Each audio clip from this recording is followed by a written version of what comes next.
Good morning all of you. आज हम अपने लास्ट यूनिट का जो हमारा चैप्टर है ऑर्गेनिज्म एंड पॉपुलेशन, उसके बारे में हम यहाँ पे आज डिस्कस करने वाले हैं।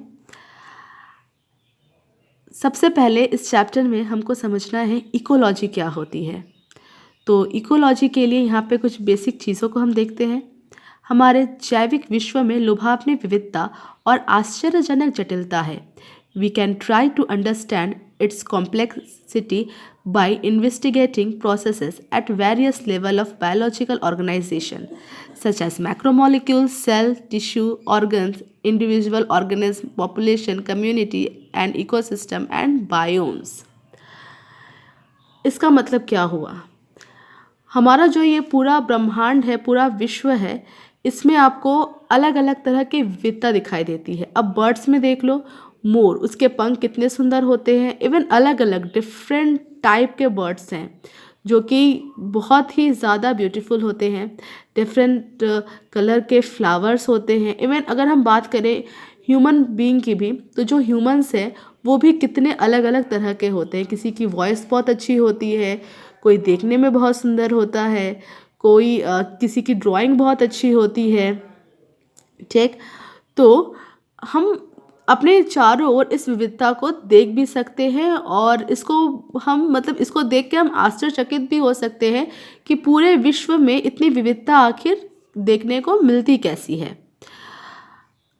तो अगर हम इसको इन्वेस्टिगेट करें एट वेरियस लेवल पे और बायोलॉजिकल लेवल पर, अगर हमको इसको अगर हमको इसको इन्वेस्टिगेट करना हो तो हमें इसके मैक्रो मॉलिक्यूल्स, दैट मीन्स वो जो डिफरेंट जो जीव हैं वो किस चीज़ से बने हैं। मैक्रोमोलिक्यूल्स, यहाँ पे कार्बोहाइड्रेट, प्रोटीन्स की बात की जा रही है कि आखिर वो किस मैक्रोमोलिक्यूल से बने हैं। फिर वो मैक्रोमोलिक्यूल्स मिलके किस तरह से उन्होंने सेल्स को बनाया है, किस तरह से टिश्यूज़ को बनाया है। तो इस तरह से हर एक लेवल पे हमें बात करनी पड़ेगी। इस पूरे पैराग्राफ का यही मीनिंग है। अब बात करते हैं कि इकोलॉजी क्या होता है। इकोलॉजी एक पर्टिकुलर जो जीव है वो अपने एनवायरनमेंट के साथ किस तरह से उसका जो संबंध है, मैं आपको बहुत ही बेसिक टर्म में यहाँ पे समझाने की कोशिश करती हूँ कि एक पर्टिकुलर ऑर्गेनिज्म का अपने एनवायरनमेंट के साथ किस तरह से क्या संबंध होता है, उसी को हम इकोलॉजी बोलते हैं। जो इकोलॉजी है, ecology is made from two words, oikos and logies. Oikos का मतलब होता है होम एंड लॉजी का मतलब होता है स्टडी। ठीक, अब यहाँ पे एक क्वेश्चन पूछा जाता है, क्रम लगाने को दे दिया जाता है। जैसे सबसे छोटे पे अगर मैं आपसे यहाँ पे पूछूं कि इकोलॉजी, जिसको हम हिंदी में पारितंत्र बोलते हैं, और पारितंत्र में हमें किन किन चीज़ों के बारे में स्टडी करनी है, तो हमें individual, population, community, ecosystem, biome, biosphere, यहाँ तक हमें पूरा जाना होता है। मतलब इंडिविजुअल का मतलब क्या होता है, जैसे मान लो आप या मैं, तो हम एक इंडिविजुअल हो गए। इसके बाद हमारे तरह कई लोग मिलके एक पॉपुलेशन का निर्माण करते हैं। जैसे ह्यूमन का पॉपुलेशन हो गया, इस तरह से बर्ड का पॉपुलेशन हो गया, फिर इसी तरह से आपका एनिमल डिफरेंट तरह के एनिमल्स का पॉपुलेशन हो गया। इसके बाद अलग अलग पॉपुलेशंस मिलके कम्युनिटी का निर्माण करते हैं। हम एक कम्युनिटी में आपको देखने को मिलेगा कि एक, जैसे कि अभी आप जहाँ पे हो तो आप क्या वहाँ पे अकेले रहते हो? नहीं, आपके साथ वहाँ पे डिफरेंट तरह के पेड़ पौधे भी हैं, वहाँ पे एनिमल्स भी हैं अलग अलग तरह के। तो इस तरह से पॉपुलेशंस मिलके कम्युनिटी का निर्माण करती हैं और कम्युनिटी मिलके इकोसिस्टम का निर्माण करती हैं। जैसे हम किस इकोसिस्टम में रहते हैं, तो हमारा जो इकोसिस्टम है वो टेरेस्ट्रियल इकोसिस्टम है। ठीक है, हम स्थलीय हमारा जो इकोसिस्टम है वो स्थलीय है। इस तरह से पॉन्ड इकोसिस्टम होता है, डेजर्ट इकोसिस्टम होता है। इसके बाद अलग अलग इकोसिस्टम मिलके बायोम का निर्माण करते हैं। बायोम मतलब जिसमें बहुत सारे इकोसिस्टम आके मिल जाए, और पूरा बायोम मिलके बायोस्फीयर का निर्माण करता है। जैसे बायोम में आप ले सकते हो कि बायोम क्या आ जाएगा, बायोम में हमारा अर्थ आ जाएगा कि हमारे अर्थ में डिफरेंट टाइप के इकोसिस्टम मौजूद है। और हमारा अर्थ क्या है, हमारा अर्थ एक बायोस्फीयर का पार्ट है, क्योंकि हमारे अर्थ के केवल अर्थ के रहने से ही नहीं होगा, हमारे अर्थ के चारों ओर वायुमंडल का रहना बहुत ज़रूरी है। अलग अलग तरह के जो आपके जो वायुमंडल के जो लेयर्स है, जैसे है ना स्ट्रेटोस्फीयर, उसके बाद ट्रोपोस्फीयर, ठीक, इस तरह से। अब इकोलॉजी की अगर बात करें तो इकोलॉजी को हम स्टडी करते हैं, मतलब इकोलॉजी को बेसिकली दो भागों में डिवाइड किया गया है, ऑट इकोलॉजी और सिन इकोलॉजी। ऑट इकोलॉजी का मतलब क्या होता है, it is the interaction between single species and its environment. मतलब अगर हम एक सिंगल स्पीशीज जैसे आप या मैं हैं, ठीक, अगर हम केवल एक जीव का उसके एनवायरनमेंट के साथ क्या इंटरैक्शन है, क्या संबंध है, इसके बारे में अगर बात करते हैं तो इसको हम ऑट इकोलॉजी बोलते हैं।